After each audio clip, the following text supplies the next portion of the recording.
So you're taking piano lessons virtually. Does your camera look like this? Or does it look like this?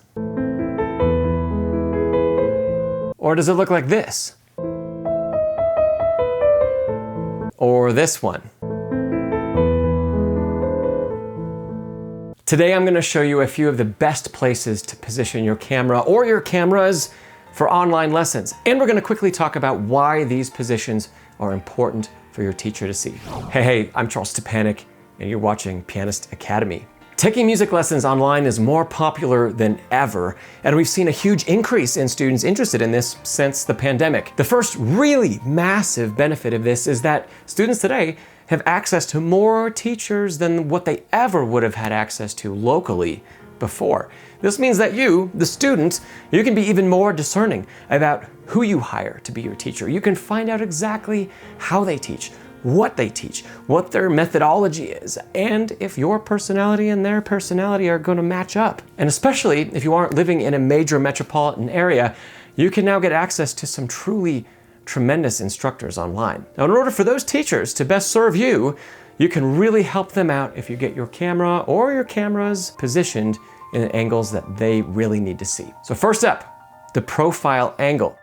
This is the most important angle for your teacher to see, and if you only use one camera, this is the angle to dial in.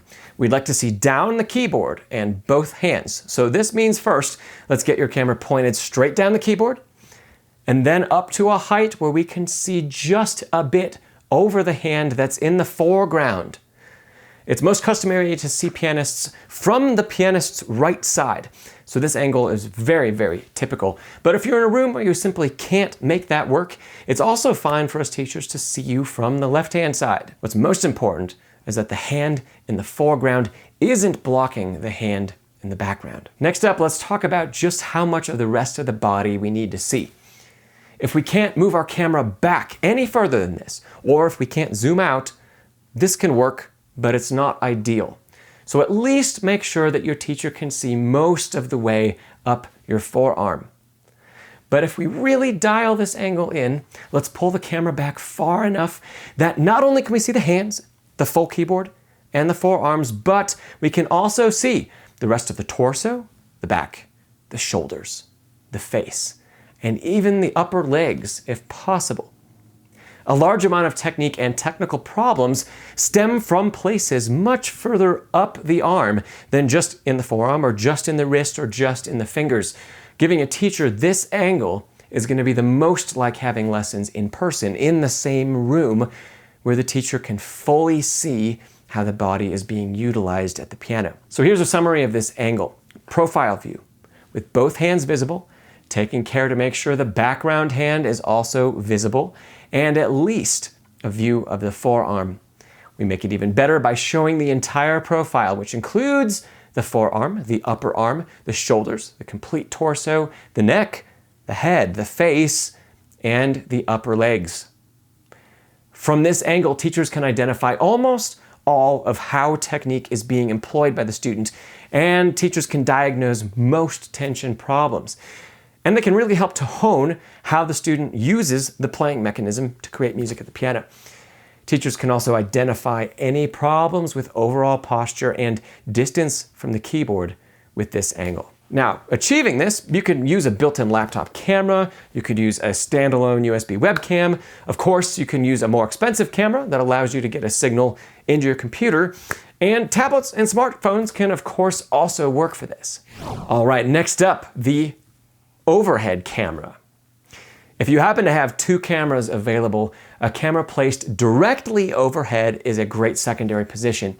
So in cases like this, it's almost impossible to get a laptop up there and into a good position, and it's expensive to hang a heavy standalone camera above your head in a way that it's not going to fall on you. So your best options are either a small mobile device, especially like a phone, or a USB webcam.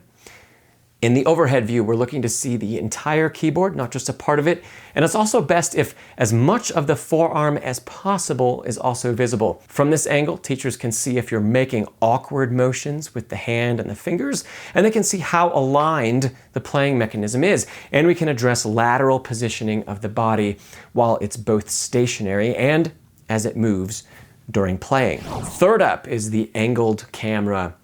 If you're one of those few people that has access to 3 cameras and you can sync them all in your online lessons, then a third option is an angled camera that somewhat splits the difference between the profile angle, which was number 1, and the overhead angle, which was number 2. A great in-person teacher is going to assess how the entire body is being used at the piano, and they will utilize all 360 degrees of view in all 3 dimensions while making this assessment. We can approximate this by adding in this third angle. So here, once again, we're looking to see down the entire keyboard, both hands and the upper arms and the shoulders and the back, even the neck and the head if possible. Plus, if we can also get a glimpse of the feet and the pedals, this is even better.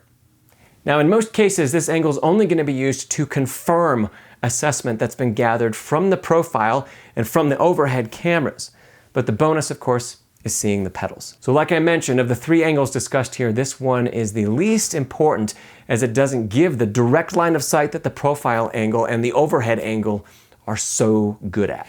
So there you go, the 3 best angles to use for your online lessons and why they're important. If you need some ideas about how to incorporate that overhead camera in your lessons, how to get it plugged in, how to get it working, how to get it mounted, I've listed a handful of helpful products in the description below. And if you don't already know about it, be sure and take a look at a piece of free software called OBS.